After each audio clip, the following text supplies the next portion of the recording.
hari ini sedang menghadapi masa-masa suram dan krisis yang tidak kecil. Bukan krisis biasa, ini krisis menyeluruh. Ibarat sebuah pelayaran di tengah samudra, kapal bernama Klan Ba'alawi itu bukan hanya diguncang gelombang besar, tapi sudah bocor di banyak sisi.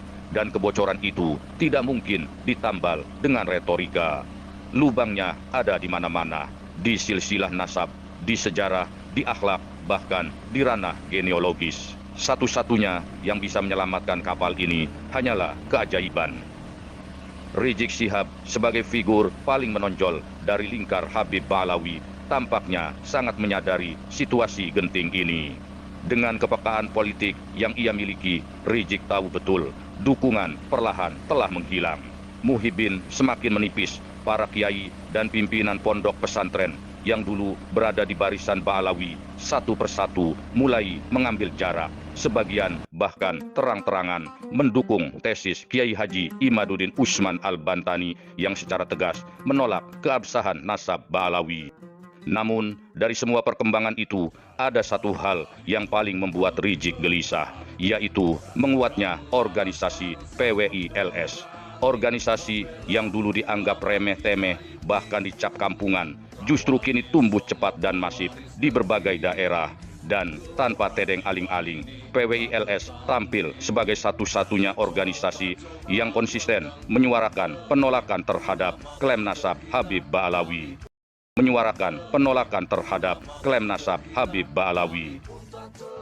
Ruang gerak pun semakin menyempit. Di tengah situasi itulah, sebuah video berdurasi hampir 4 menit tiba-tiba beredar dan masuk ke grup WhatsApp Misteri Realita. Entah siapa yang pertama kali mengunggahnya, tapi satu hal yang pasti, isinya sangat mencerminkan kegelisahan dari Habib Ba'alawi. Dalam video tersebut, terlihat Rizik Syihab sedang berceramah di hadapan sesama Habib Ba'alawi. Ia berbicara tentang semakin masifnya penolakan terhadap kelompok mereka. Sayangnya, Rizik berbicara bukan dengan data, bukan dengan kajian, melainkan dengan narasi tuduhan dan insinuasi. Rizik menyebut fenomena ini sebagai gerakan politik yang bertujuan mendegradasi Habib Ba'alawi. Menurutnya, gerakan ini berjalan dengan dua cara. Pertama, membuat umat ragu terhadap nasab Habib Ba'alawi. Kedua, untuk menciptakan keraguan itu, maka setiap perilaku buruk atau kesalahan para Habib harus dipiralkan, dicari korbannya, dan dijadikan sebagai alat serangan. Lebih jauh lagi, Rizik mengklaim bahwa gerakan ini didesain oleh apa yang ia sebut sebagai kelompok jenderal tua dan intelijen hitam. Rizik bahkan mengatakan bahwa dalam pertemuan para jenderal tua dan intelijen hitam itu hadir pula tokoh-tokoh yang ia sebut sebagai begal nasab. Mereka, kata Rizik, bertugas merancang serangan terhadap habaib. Lebih ekstrim lagi, Rizik menyebut jangan kaget jika para begal nasab ini kerap didatangi BNPT atau Densus 88 karena semua ini menurutnya bagian dari proyek politik untuk mendegradasi habaib agar kehilangan kepercayaan publik. Lalu Rizik menambahkan, sejak 3 tahun terakhir, gerakan ini semakin masif. Alasannya karena pengaruh habaib di Indonesia dianggap luar biasa, dari Sabang sampai Merauke, dari majelis kecil hingga majelis besar. Rizik juga menyebut, jika rejim berpikir positif, seharusnya pengaruh ini dirangkul. Namun, karena ada habaib yang vokal mengkritik kebijakan yang dianggap bertentangan dengan syariat, nilai keadilan, dan kearifan lokal, maka Habib justru diposisikan sebagai ancaman. Menariknya, di bagian akhir video, Rizik justru mengatakan bahwa rejim saat ini jauh lebih landai. Ia lalu berusaha menenangkan para Habib Ba'alawi dengan berkata, jangan panik, jangan takut, jangan ragu. Baiklah, agar tidak terjadi salah paham, mari kita simak langsung cuplikan video ceramah Rizik Syihab di hadapan para Habib Ba'alawi berikut ini. Nah, jadi salah satu yang mereka sepakati adalah bahwa habaib ini harus didegradasi. Nah, jadi bagaimana supaya mereka tidak punya pengaruh lagi di tengah masyarakat? Degradasi. Caranya, satu, tasydikun nasab, bikin ragu di tengah umat tentang keabsahan nasab mereka. Kedua, kumpulkan semua kejadian-kejadian yang jelek yang dilakukan oleh oknum-oknum habaib. Kalau 1-2 oknum, tapi mereka kumpulkan sebanyak-banyaknya supaya enggak lagi disebut oknum. Dan itu mereka kumpulkan. Jadi mereka sepakat kumpulkan, bahkan kumpulkan juga korban-korbannya, wawancarai mereka, bikin videonya dan seterusnya. Nah, itu dalam rangka untuk mendegradasi.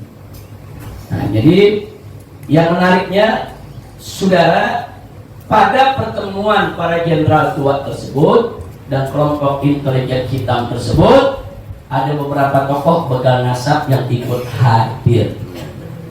Saya tidak perlu sebutkan namanya, saudara ikut hadir dan ikut memberikan kontribusi. Nah, kontribusi dia jelaskan bagaimana cara menyerang nasab habaib, bla bla bla bla bla, dan itu menjadi tugas dia, saudara. Dan makanya jangan kaget kalau kalangan begal nasab ini sering didatangi oleh pimpinan BNPT, pimpinan Densus 88, saudara, karena ini memang proyek politik degradasi, yaitu para habaib, supaya habaib udah nggak dipercaya lagi lah, supaya masyarakat udah habaib ini nggak ada lagi pengaruhnya di tengah masyarakat, ya kawan. Nah, ini sengaja saya sampaikan supaya kita tahu. Berkali-kali saya sering teriak di mimbar, ini gerakan politik, ini gerakan politik. Jadi bukan sekedar gerakan diskusi ilmiah, tesis ilmiah, bukan. Ini gerakan politik, saudara. Karena memang tidak bisa dipungkiri pengaruh habaib di Indonesia luar biasa, saudara. Dari Sabang sampai Merauke, saya keliling Indonesia, keluar masuk kampung, naik gunung, turun, saudara, ke lembah, di mana-mana banyak majelis-majelis habaib, saudara. Dari yang majelisnya kecil, yang pertengahan, sampai majelis yang besar, saudara, di mana-mana. Saudara, nggak ada satu pulau pun di Indonesia yang nggak ada majelis habibnya, saudara. Jadi pengaruh itu sebetulnya kalau ketika itu, saudara, 3 tahun yang lalu, kalau ketika itu rezimnya berpikir positif, tentu ini mestinya dirangkul, ini mestinya dimanfaatkan, nah, untuk kemajuan bangsa dan negara, tidak dianggap sebagai ancaman. Nah, tapi karena rezim yang lalu melihat bahwa ini ancaman, karena ada sejumlah habaib yang vokal menolak program-program mereka yang bertentangan dengan syariat, bertentangan dengan agama, bertentangan dengan lokal wisdom, yaitu kearifan lokal, bertentangan juga dengan nilai-nilai keadilan, saudara. Nah, mereka melihat bahwa habaib ini adalah ancaman. Alhamdulillah di rezim yang baru sekarang ini enggak. Nah, saya nggak lihat itu, ya, Wah. Di rezim yang baru sekarang saya tidak lihat itu. Mudah-mudahan seterusnya tidak. Nah, makanya agak sedikit landai ini, turun, ya, Bu. Tapi 10 tahun kemarin luar biasa. Nah, jadi sekali lagi saya minta kita jangan panik, jangan takut, jangan khawatir, jangan ragu. Sekarang pertanyaannya sederhana. Menurut sahabat misteri realita, apakah Rizik Syihab dalam video tadi terlihat tenang atau justru sedang dilanda kepanikan? Silahkan berpendapat. Namun satu hal yang pasti, narasi yang Rizik bangun adalah narasi fitnah. Entah untuk mengagitasi para Habib Ba'alawi agar tidak pasrah menerima runtuhnya klaim nasab mereka, ataukah sekedar untuk menenangkan barisan yang mulai goyah. Tuduhan tentang gerakan politik jenderal tua dan intelijen hitam itu telanjang secara logika. Siapa jenderal tua yang dimaksud? Siapa intelijen hitam itu? Siapa pula begal nasab yang katanya sering berkoordinasi dengan BNPT dan Densus 88? Rizik sendiri mengatakan ia tidak perlu menyebut nama, dan memang tidak mungkin Rizik menyebut nama karena semua itu hanyalah konstruksi narasi, bukan realitas. Isu jenderal tua dan intelijen hitam sengaja dimainkan untuk membangkitkan simpati emosional para Habib Ba'alawi di forum itu. Padahal dalam badai tsunami nasab yang terus menghantam klan Ba'alawi, justru Rizik Syihab sendiri adalah detonatornya. Kita masih ingat bagaimana Rizik menghina ulama Nusantara, menghina Presiden Joko Widodo, menghina TNI dan Polri, mengajak perang, bahkan menghina Gus Dur, seorang ulama besar, Presiden RI, dan simbol pluralisme yang dicintai oleh umat lintas agama. Kini ketika posisinya semakin terjepit, Rizik seperti pepatah, lempar batu, sembunyi tangan. Ia menuduh rejim yang jelas merujuk pada era Jokowi sebagai dalang di balik upaya mendegradasi Habib Ba'alawi. Padahal di era Jokowi pula untuk pertama kalinya seorang Habib diberi jabatan strategis sebagai penasehat presiden. Dia adalah Lutfi bin Yahya. Lalu soal klaim bahwa umat dibuat ragu dengan memviralkan keburukan habaib, itu bukanlah konspirasi, itu adalah proses alami. Terutama di kalangan netizen yang sudah jenuh dengan perilaku sebagian Habib Ba'alawi sendiri. Ironisnya, bahan-bahan roasting itu justru banyak bersumber dari ceramah dan video internal Ba'alawi yang beredar luas di media sosial.